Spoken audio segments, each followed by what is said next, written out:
and then we're good to go. Awesome. So I give this spiel that no matter how anxious you think you are to talk to me, Oh, I'm not anxious. I am infinitely more anxious all the time. I'm very anxious by nature. It's just who I am as a person. Yeah. Am I recording? Okay, I'm recording on my end too. I also have two pet rats upstairs, and one of them has a knack of like jumping down like from their table. I let them free roam in their little area, but they have a knack of like jumping down. So like they're just like sleeping in the morning, but like on the off chance that like I hear a bang, one of them probably jumped off. So I apologize if that happens. It's okay. I have a 17-year-old brother, so if I just hear noises, I'm like, yeah, whatever. Unless it's coming from my end and then I hear a bang, and then I should probably be very concerned because I'm home alone right now. So if I start hearing a bang, then that might be a problem. So I like to start off with this very simple question. What is your favorite 90s bop? Oh, I didn't start listening to music until I was like 12, and that was like 2008. Jeez. Uh Backstreet Boys, something by the Backstreet Boys. I Want It That Way. Let's just call it that. No, That Backstreet's Back. All right, let's Backstreet's do that. Back. Backstreet's Back. That is a good song. I Want It That Way is also really good. Are you a fan of Brooklyn Nine-Nine? Yeah. So you know, Yeah, I know. as soon as I was like 90s bop, that's it. Did you see that they're ending after season 8? Are they? Yeah. What season's on Netflix right now? I don't know. That's a good I'm question. so behind on TV. Like, I don't know what happens. I haven't seen a Like anything on movie. Netflix. I haven't seen a movie that's come out in the year that it's been like released since like 2017. So Save money. That's good. yeah, I haven't everyone's like, "What do you mean you haven't seen this movie?" And I was like, "I legitimately haven't seen a movie in years." I never You're watched saving Kirby. time. I am saving time. I Spark Notes it. Like the last movie I think I saw in theaters was probably Hereditary. Oh gosh. I I don't wasn't do horror movies. Well, here's the thing, neither do I. But we went on a Tuesday, which is when our local theaters like discounted, and I was so bored.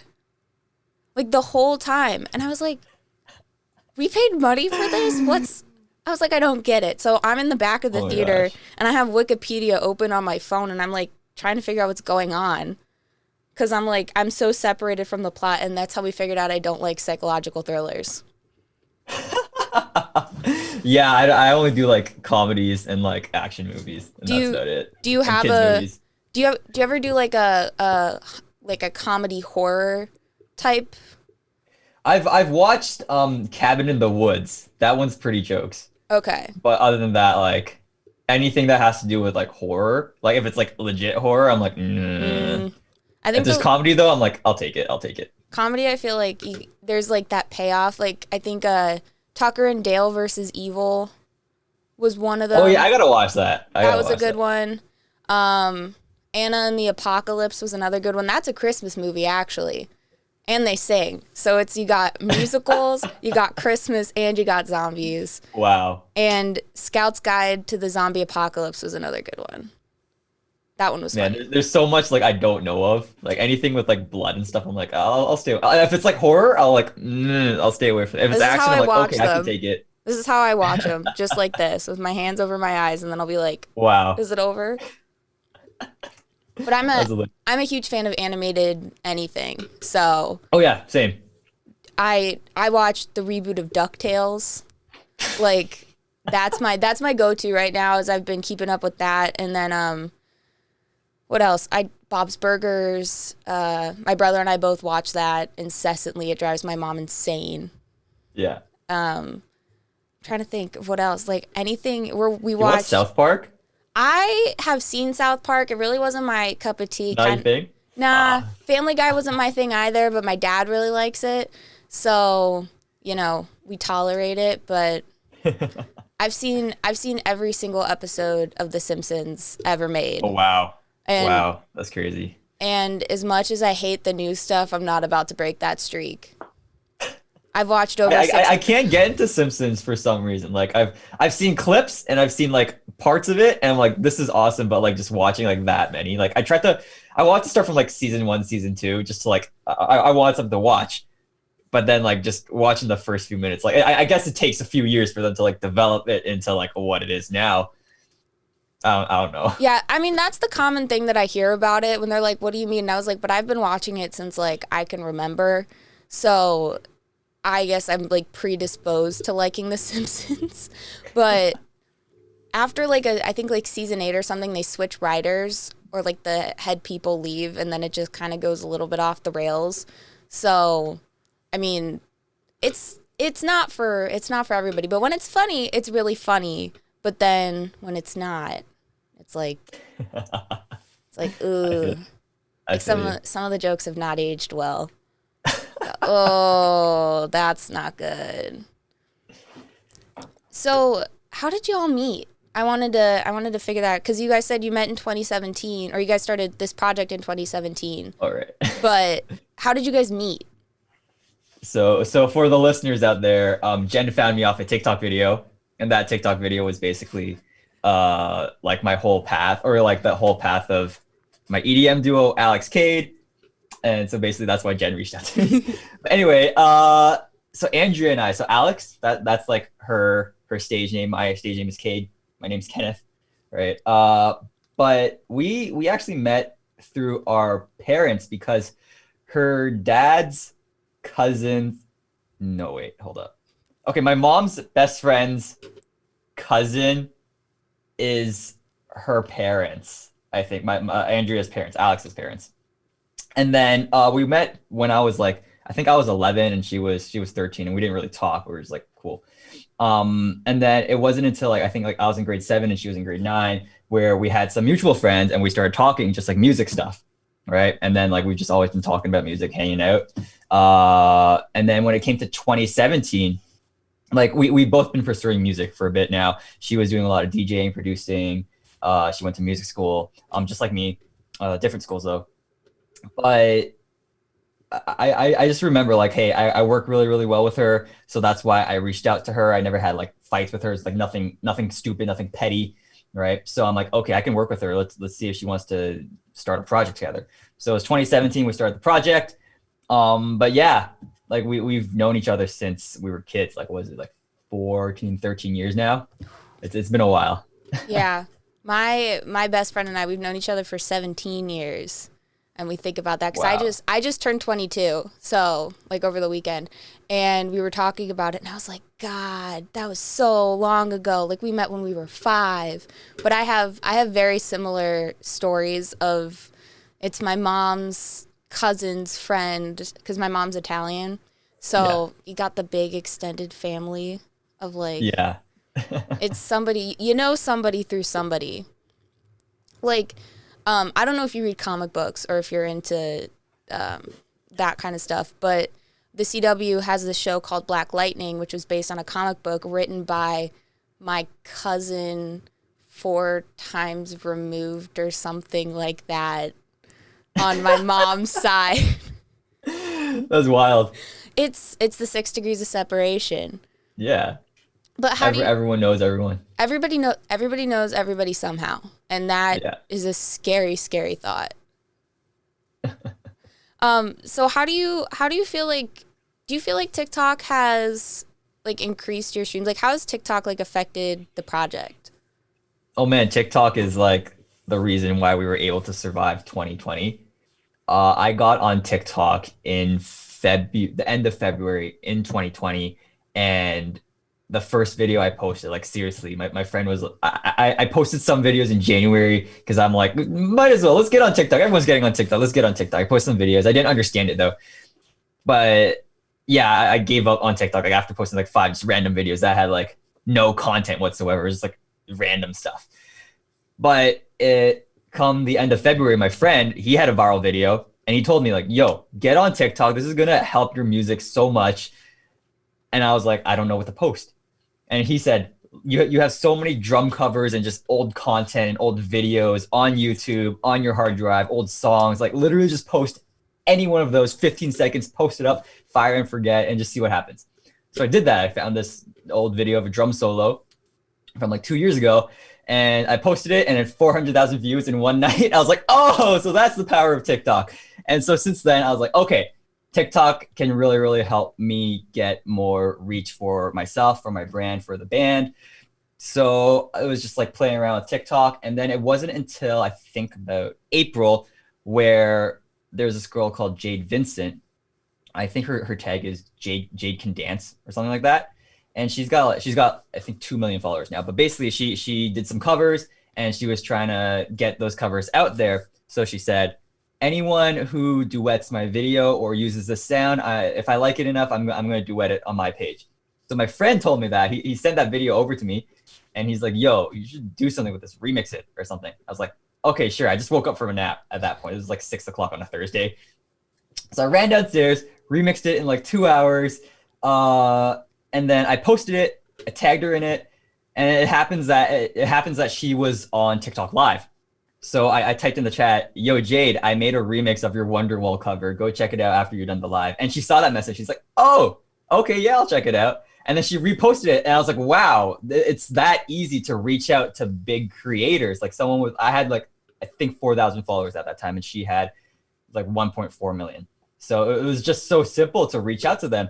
So I thought, what if I just do this with more creators? So I did it with some other people. And then I found... or I did with some other people, got some results. They duetted it. They followed me back. We talked on Instagram. Like it was just great to make connections. And then one week in May, I think I was like, okay, this whole week I'm just gonna make remixes of famous TikTokers, or not famous TikTokers, but just like musicians who had like big videos. So the first one I did was this girl called Emily Vu. She's at 1.4 million followers, and she liked it so much that she told me to send it to her manager.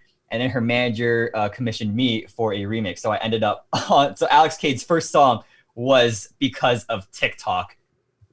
I just somehow like, they liked my remix enough that they're like, yo, make a full one and we'll add it to our remix album. Cause they're already going to have like 2 remixes out. So might as well add a third one, get some extra like streaming and stuff, streaming numbers for them.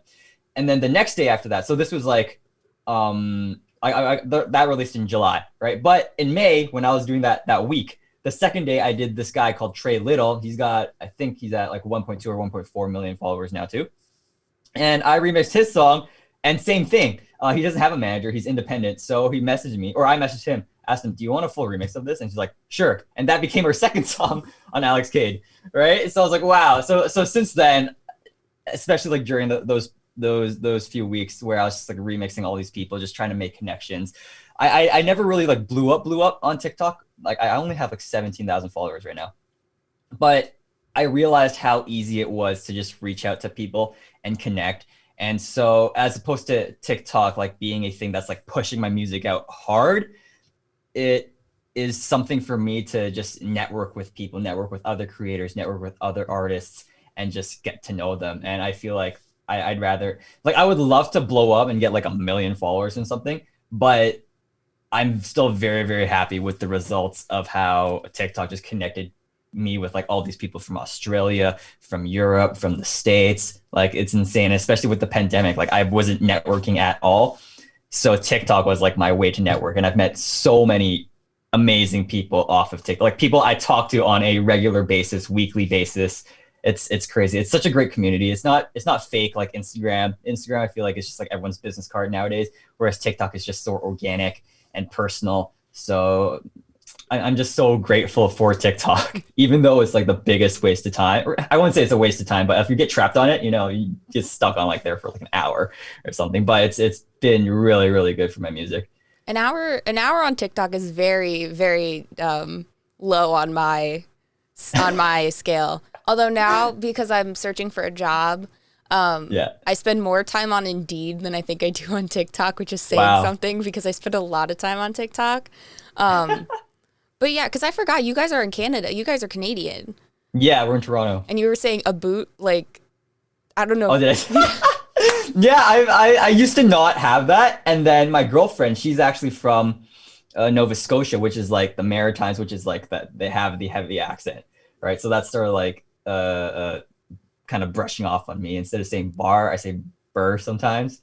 And I say a boot sometimes instead of about. Like, I don't know. It just leaks. I'll take it. I don't care. I'm from Ohio, so I have I have the neutral accent, I guess. Like our accent is not having an accent, but I say like ope all the time. But then sometimes I'll say y'all. Like when I'm like, what's up, y'all? Like I'm not from the South. I have a Great Lake. Like there's snow on the ground. I'm not from the South.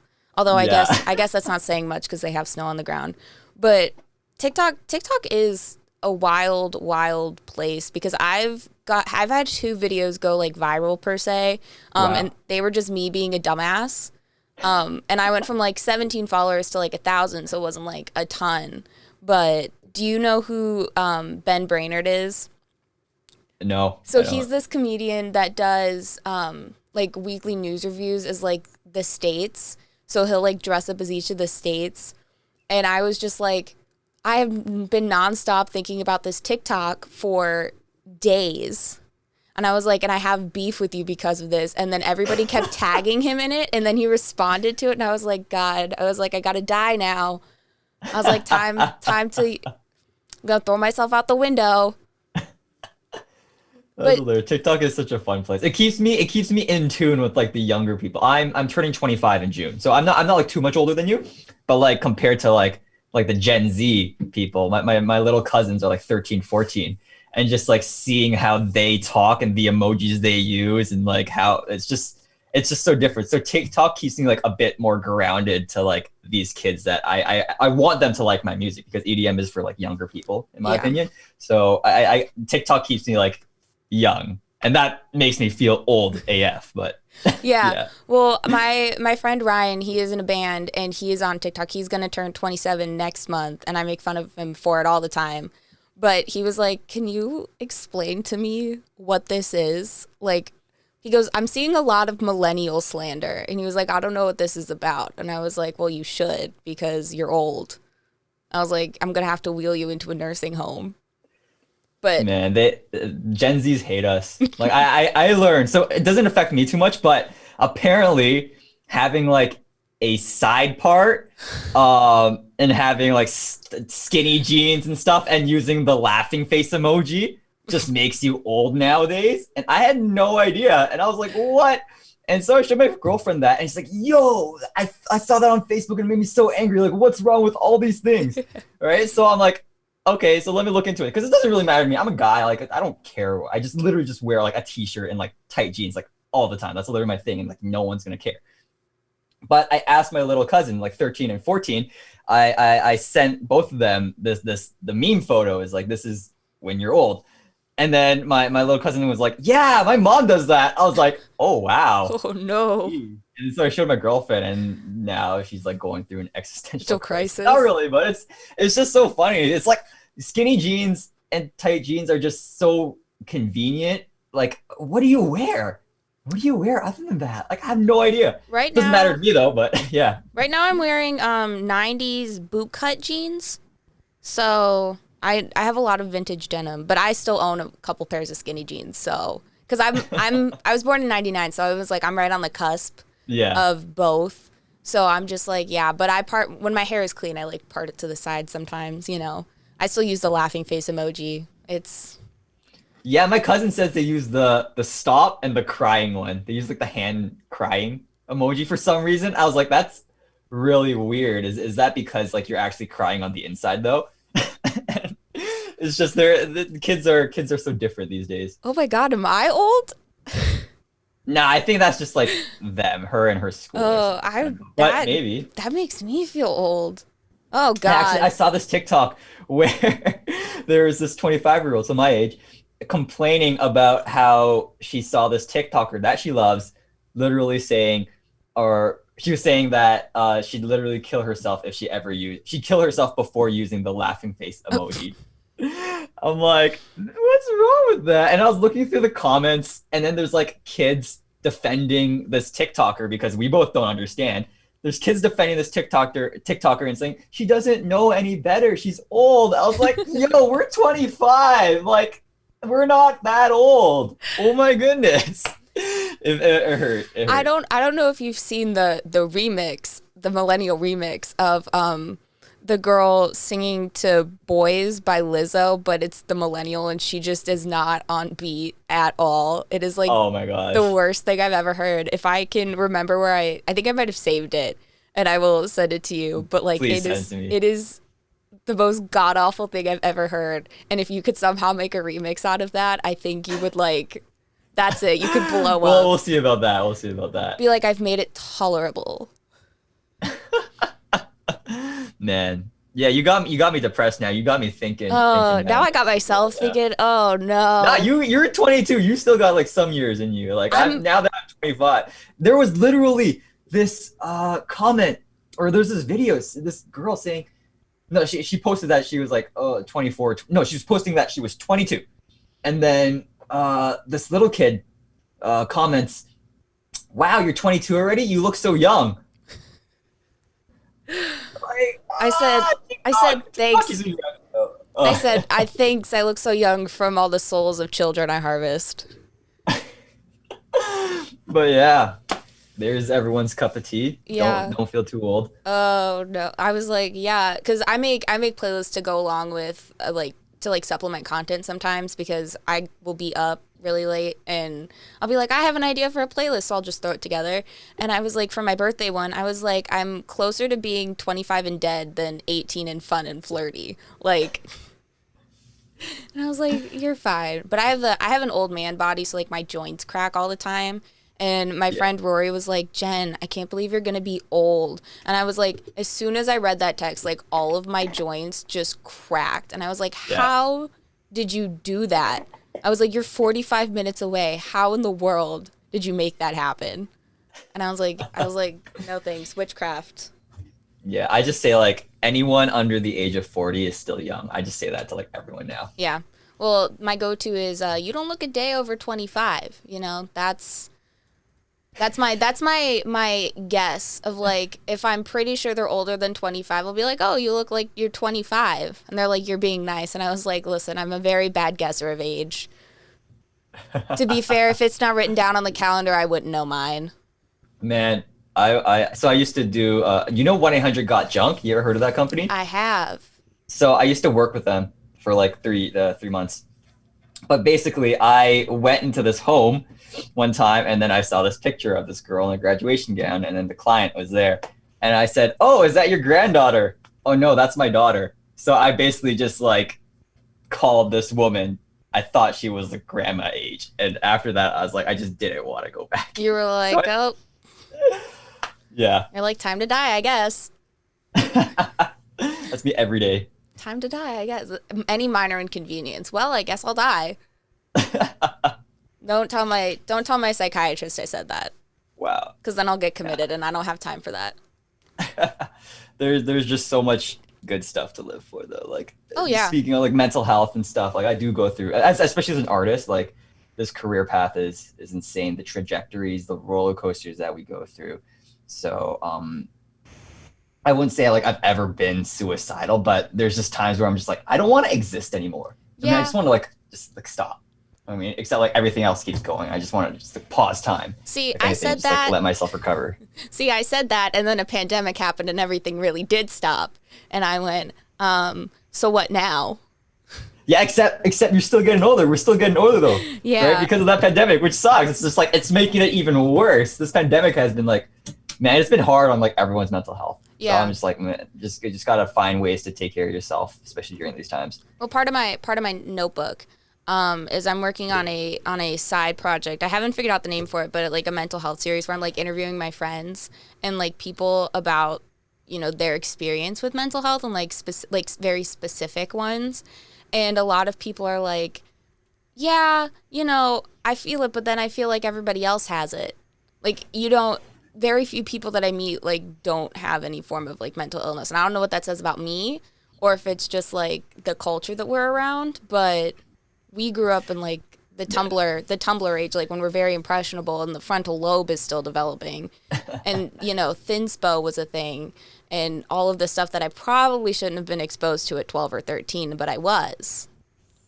I think it's really different for everyone because I know, like, especially because mental health is just such a broad thing. Like people might have some stuff going on that they don't even know. Like I have anxiety sometimes because of my work, right? But then I didn't recognize that until like honestly like last year.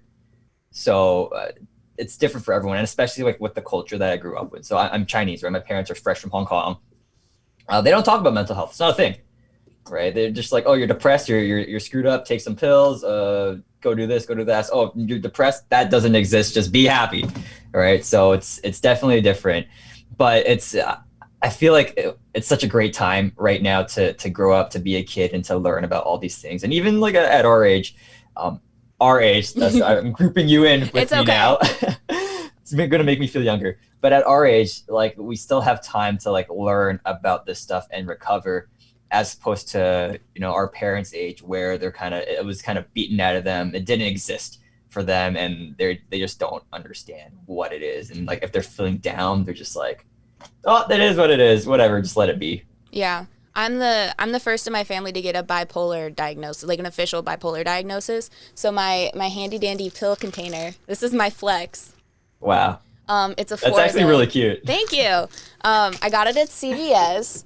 It was not that expensive, but my uncle may or may not have had it, but he never got like an official diagnosis. So I'm the only one that has it, and my parents are very much like keep it on the hush hush. And every time I get the chance, I'm like, I'm bipolar, people. Let's talk about it.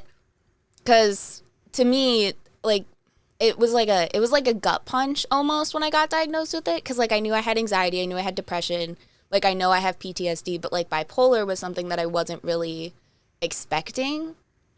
So to get it, it was kind of like, it was that big, like it took the wind out of you. And then I was like, and this was right before Christmas too, so like then you got a fake being happy. Was it like last year? No, it was like this Christmas, like in Oh, wow. 2020. So I was like, yeah. So between that and then a lot of my extended, like my grandparents don't really know because like we just don't talk about it. We just don't talk about me and my personal life very much, just because it's much easier. And like you said, sometimes it's just easier to just like not talk about it, or they're like, take some pills, exactly. be happy. And I was like, okay, I'll try. Like I'm in a good place right now, but that still means I'm not gonna like struggle with it, because especially content creators are so much more prone to burnout. Oh yeah, literally. I think like at least once or twice a month, I do get burnout as a content creator. Especially like because I'm trying to go fast, right? Like I say I'm not old, but I don't want to be doing music and not making, or so right now I am making like a decent amount of money for a musician right now, but like I want to make a comfortable living, and I don't want to be still pursuing that comfortable living when I'm 30 or something. I do want to have kids, right? But I want to make sure that music is the thing that supports them, supports my family, and all of that. So I feel you, like definitely on that burnout, just trying to like do as much as you can, but then just taking care of yourself. It's a hard balance. It is a hard balance, especially because like you see people like Charlie D'Amelio and she's like 15, 16, and then it makes you feel like, oh my God, what am I doing with my life? And then you meet other people who are like the same age as you and they're like on to bigger and better things, and you're like, oh my God, what am I doing with my life? Like I have to like constantly be moving. But the good news is that my dad was a musician. Well, he still is a musician. He's in a dad band. With a bunch of other I love it. A bunch of other dads. He plays guitar, and that's what they do. Is they just, I mean, they haven't played any gigs because of the pandemic, but that's what they were doing for a while. He's been in dad bands for as long as I can remember, and the band that he's in now. They've been together for almost 10 years now, I think, and they're a cover band, but they've started writing their own music again. So push comes to shove, you can always be in a dad band after you have kids. No, I will never be in a dad band. You will never find me in a dad band. Somewhat related note, I saw on a meme, or it wasn't even a meme, it was just like it was a legit album, but it's like dad rock, on a dad rock playlist. They had Sum 41 there, they had Avril Lavigne there. I'm like, that's not dad rock. My dad would never be caught dead listening to Avril Lavigne. He calls her Mrs. Chad Kroger, and they're not even married anymore. Wow. Like, all right, so I'm not too old yet. No. Since Nickelback opera, what are your thoughts on Nickelback? Are you like a Nickelback hater, or do you like them? I don't like them, but I have a lot of respect for what they did, I actually read up on why people hate Nickelback. And this was like, I read that like 2 weeks ago, but basically they were signed to, when they first came out, they were signed to a metal label. And as you know, they're not metal at all, which is why all the hate started circulating. But like for the amount of stuff that they were able to do, right, being the world's most hated band, like their songs weren't bad. They were just like, it's like Drake. You know what I mean? Drake just has like so many songs that are just hits that you're just so indifferent to it. I think it's the same with Nickelback. Like Photograph by itself, if you take Photograph out of the Nickelback context, it's like, it's not a bad song. I wouldn't say it's an amazing song, but it's not a bad song, right? Same with all Nickelback songs, right? But it's just like, I think with the context of Nickelback being who they are, that's why their music is bad. But that's not to say like I love Nickelback, but I'm like, I don't hate them, and I respect them very much for all the things that they were able to accomplish being in the situation they were in. That's interesting because I never knew why. Like, I was just growing up to be like, hate Nickelback from my dad, but my mom loves Nickelback, so like I've listened to it. And sometimes, you know, they do have some bangers, not gonna lie. But, you know, my dad's like, I hate Nickelback. And then he was like, oh, this song is really good. And my mom was like, you know, this is Nickelback, right? And he goes like, what? Yeah. It's Nickelback. Nickelback's just Nickelback. Yep. They have Grammys, right? They sell world tours and stuff. So obviously they're doing, not bad. They're doing something right. Yeah. I see a drum kit behind you. How long have you been playing the drums? My drum kit. I've been playing since I was 12, I think. 11? 12? No, 12. When I was 12. I started playing. Do you remember the video game Rock Band? Yes, I do. Yeah, so like that got me into drumming. I was like, I want to drum. As an Asian kid, I was put into piano lessons when I was like 6, and I hated piano. So like, I did enjoy music, but like I didn't really understand music. But I was like, drums are cool. I'm gonna get lots of girls. I can get my crushes to talk to me. So that's why I started playing drums. Right, got my first drum kit, and then like since then, like drumming is basically how I started really developing like my music career. I started making drum covers when I was in grade 11, when I was 16, and then just seeing like all this attention. Like I had a pretty banging YouTube channel back then, and then I just stopped because I just didn't care anymore. But I just saw like all these random people were just giving me attention, and then that actually ended up getting me in my first band. It was a Chinese pop band though, but it was still a band, and I did make a good chunk of I didn't make a good chunk of money, but like I made some great connections, and I did end up making money from that band when I was still in high school. So when my parents saw that, so being just like direct immigrants from Hong Kong, from just Asia, they're not about the music life. Like, you can do music for fun, right? We'll put you in piano lessons. We'll force piano lessons on you. We'll put you in piano lessons, but no, you're gonna become a doctor or a lawyer, or you're gonna start a business and or get a real job or something. But then because like I actually made money through music, they're like, oh, okay. And then I got a scholarship to a music school. So in first year university, and that's all for drumming, right? I got a scholarship for my first year, and then I switched schools after that. But then like just throughout my time, like drumming has been like a source of income for me, and my parents were just so baffled by that. And then now that I've transitioned into doing more ALEXKADE, so like I got bored of drumming. Or I didn't get bored of drumming, but I just didn't want to make for other people my main thing. There's just so much competition out there, and like drumming is like, I love it, but I want to be the star basically, and you can't be the star if you're a drummer. But through ALEXKADE, I can be the star as a drummer. So that's basically how I started ALEXKADE, and with ALEXKADE, with this new mindset of like, oh, my music is a business. I am doing the things that they're like, they told me to do, which is start a business, but they just still don't understand it. But at least like, because they've seen the money come in, they're like, okay, I guess we'll just get off his back about this. I actually got bed bugs and cockroaches back in 2019 in my old apartment with my girlfriend. And I've been living out of my parents I moved out from my parents 2 years ago before that. So when we got bed bugs and cockroaches, my parents were like, yo, just move back in here. Like, we're so close. Lena my girlfriend might have to move somewhere like before a new lease is ended or something. So it just made things easier, and they just let me kind of move back in and just fully invest all my time, all my money into my music. And it's been like, I've seen the results. They don't understand the results yet, but then at the end of the year, when I show them like just my income statement, they'll be like, okay, this is real now. You're like, all right. You're like the Dave Grohl of ALEXKADE. Imagine. I wish I could sing though, man.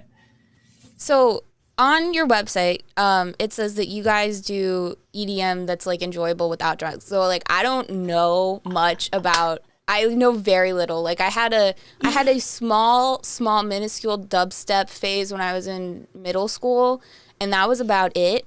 I think it was like Skrillex and like Avicii, and maybe that was about it. So explain to me the culture of EDM, because I don't know shit. So well, with EDM, if you ever just like hear about raves, like the rave culture, the festival culture, everyone's just like, they're just all drugged up, right? So basically what ALEXKADE is just like, these people are so drugged up that they don't even care about like what's happening on stage. They're paying like hundreds, 200s, just thousands of dollars to be at these festivals, these clubs. But the DJ, like a good chunk of them are just not really doing anything, and visually that's just not appealing. And some of them literally they just press play and just like hang out and they talk to their friends. And it's just like, these people are paying that much money for this concert, for this festival, for this experience. They should be getting something better out of it. Like, yeah, they're still having a good time, but what if we can make that an even better time? And that's how ALEXKADE came to be. Like, I thought, I'm a drummer, I love EDM. How can we incorporate these things? How can we just make EDM just like a good performance, as opposed to just like letting the smoke and the lights and the fireworks and the drugs do the work, right? So our slogan is, you can still enjoy our EDM show even if you forget to bring your drugs. But yeah, like moving forward, we had a great, because we first released our song, we released our first song back in 2020. We haven't had time to like go out and perform, but we did have a big performance on Twitch back in November, and that like everyone loved it, and like a lot of people stayed and watched the whole thing, and they didn't expect themselves to watch the whole thing, which means that what we're doing is good. Like these people, they're completely sober, right? It was just like, what was it? It was a Saturday night, right? Everyone's just on their computers. It's pandemic, no one's partying, but like a good chunk of people stayed and watched. I think we had like 83 people at most just watching the concert. We had 153 unique people like swing by, and just like thinking about that, like 100 people is a lot, 50 people is a lot, but thinking like 3 times that came to watch ALEXKADE's show, and like 83 people actually stayed to watch the whole thing. I was like, that's wild. But yeah, like I just don't think it's okay for DJs to not be putting any effort into their performances when these people are just paying so much to see them. And yeah, these people are having a good time, but we want to make that experience even better. We want to make sure that these people are entertained, whether it's like someone who's just like sober, or like someone who's like all drugged up, and then they see us, they're like, wow, this is even crazier, and they're like they're tripping even harder. I'm not saying that, I'm not discounting what DJs do. There's a lot of great DJs who like put a lot of effort in their shows, but from what I've seen, the majority of DJs kind of don't really do as much as they should on the performance side. A lot of them are great producers, but on the performance side, it's very, very lackluster, and we want to change that culture.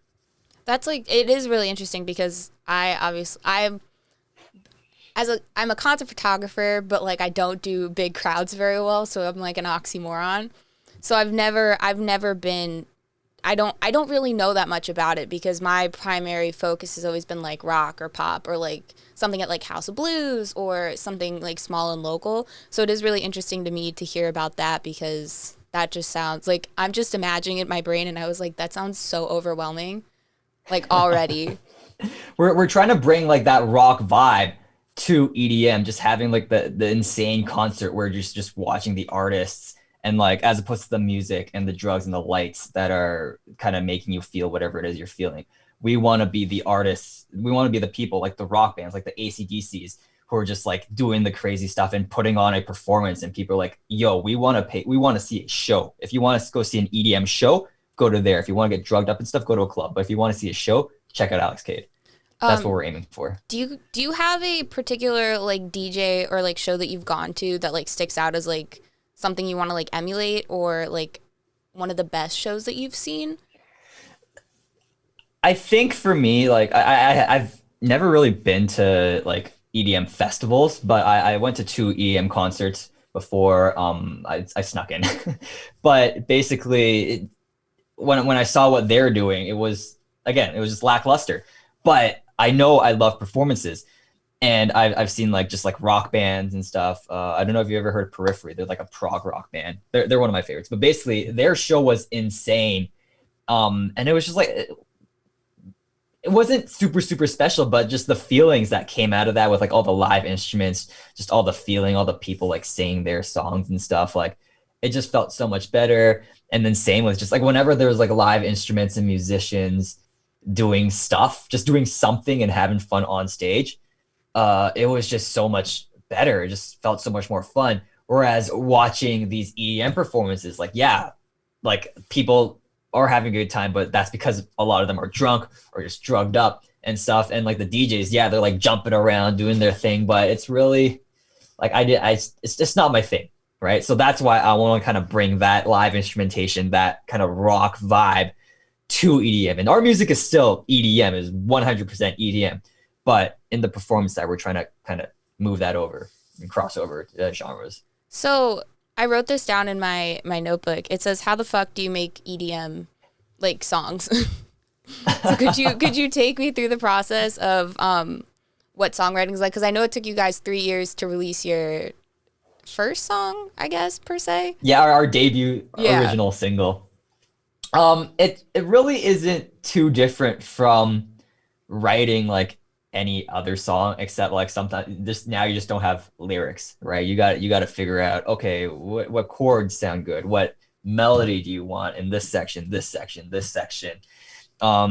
do you want the drum pattern to sound like everything that you do in rock music, you just kind of move that over to EDM, and then it's just like picking the sounds. Okay, this sounds like EDM, this doesn't sound like EDM, this sounds like this special subgenre EDM, and it sounds better than this. So it's just like it's a lot of sound design, picking the right sounds, and it's just very universal. Like if you can write a good EDM song, or if you can write a good song off your guitar and just sing, you should be able to write a good EDM song with like some extra knowledge of like sound design and just like where things go and how to make it full and stuff. It's really, people think it's super hard, but it just comes down to practice and stuff. And watching lots of free YouTube videos, like you can learn everything off of YouTube. I've only been producing for like what, a year and not even a year and a half now, but like I've been able to get like all these opportunities producing and remixing for other people. I've been paid to do it. You know what I mean? So it's like producing's not super hard. You just have to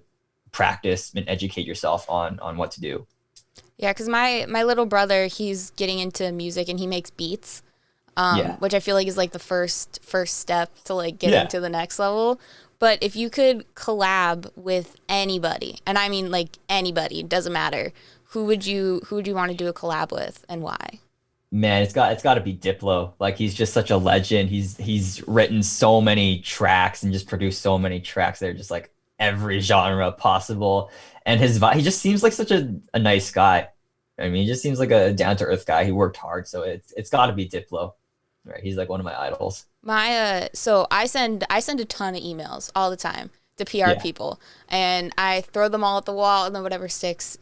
But it usually ends me up on like PR press lists, or like how to get to their manager. So I would say if you really wanted to, you can probably like a quick Google search and be like, who's Diplo's manager? And then like send them an email and be like, hey, what's up? I've totally done that. I've emailed like the Chainsmokers managers. Like they have 2 managers. I've DM'd them. I've emailed them. I've emailed so many managers, but it's just like they're just, first of all, I'm not big enough for them to really care. And secondly, they just get so many emails that like you really got to email them a ton. But then I don't want to contribute to that mass email. So I'm like, I'll wait. I'll shoot my shot. Like when I know I'm ready, that's when I'll shoot my shot. Yeah. Try their PR people too. I always like CC everybody on the same email, and somebody will respond eventually. That's very smart. I will definitely try that. Between doing radio and doing this, I have a little bit of just a little bit of skill. So, where do you take like inspiration from? Like who inspires your music? It could be like personal, it could be music, it could be both. Just like anything I hear. I used to do a lot of jazz, so like I still use like a lot of like jazzy chords, just like way too complicated. The chords that are way too complicated that no one notices, I still use them in my music. Just anything I listen to, and then in terms of like my work ethic, it's like just like all the hustle porn you see on Instagram. I love that stuff. I watch all of it, right? All the hustle porn on TikTok, I watch all of it, and so I just listen to a good chunk of music, like just like so many different genres. And like when I hear something that sounds good, like I was saying before, if you can write like a good acoustic, just singer or vocal and guitar song, you can make a good EDM song. So whenever I hear something like in a piece of music I listen to, I'm like, okay, how can I incorporate this into my EDM? So it's just like all these, I have, there's too many artists out there that I love. So just listening to like all this music, it just, everything inspires me. That's cool. So was EDM like? Do you use Spotify? Yes. So I assume was EDM like your top genre for the year? I don't even remember. My top artist was actually, it was Brockhampton. They're a rap group Yeah. from Texas. I love them, but I don't remember that. Like I just kind of scrolled through my Spotify thing and I was like, I don't really care. It's like get back to My work or something. my top artist was Grandson. Oh, Granson's Yeah. pretty dope. Yeah. Yeah. Lyrically, shit's the chef's kiss. Cannot recommend enough. But like my top genres are like pop rock, like show tunes, rock, alternative rock, like that kind of Show stuff. tunes. I love it. Show tunes right in the middle. I'm a huge Hamilton fan, so Yo, oh my gosh. I listened. So we're driving 17 hours from Toronto to Nova Scotia, and we listened. My girlfriend and I, we just listened to like the Hamilton soundtrack like 5 times, and it was stuck in our heads. And like it's so recently, good. just last week, the whole Hamilton soundtrack was stuck in her head again. So whenever I saw her, she was just singing it. I'm like, man, stop, please. But like, it's a good soundtrack. I love Hamilton. It's really cool because it's for me it holds a really special place in my heart because when I got really sick, yes, George. Yes, I am aware that you would like attention. Oh, He's very needy. yeah. He's an outdoor cat and he hasn't gone out to go to the bathroom yet today. So, Oh, but he's asleep. So I'm like, I don't know what he's doing. that's really cute. But so when I first started getting really sick, Hamilton was the album that I played on repeat because it was fast paced enough to like keep up with my anxiety. But like also once I started learning the lyrics, it became like sort of like a mantra almost. So I could probably recite the whole album like on my own. Nobody in my family will let me do that. Nobody wants a performance by me to them. And I said, I'm not even charging you for it. Have you seen the full thing on Disney? I Disney have. Plus? I It's have. dope. I tried to see it when it came to Cleveland, but I was in college at the time, so I had no money, and I don't. Oh, Texas are so expensive. It's insane. Yeah, and I don't drive, so I had no way to get up there because I Yeah. was about an hour away. So Man, the states are so big. Like I don't understand where everything is. Like there's just so many cities and just so many people everywhere. And just like people are just saying like, "Oh, I drove here to here." But I'm like, I thought those places were close, yeah, but it turns out they're not. so Ohio is just like there's like Columbus, Cincinnati, and Cleveland, which are like the big like suburban, and I guess Toledo. Or they're like the big cities, and then everything else is like cornfield or like soybeans. It's just farmland. It's like insane. So like I live outside of Cleveland. I live about 20 minutes to a half hour outside of Cleveland. So when I went to college, I was at Kent. Excuse me while I just die on this end of the call.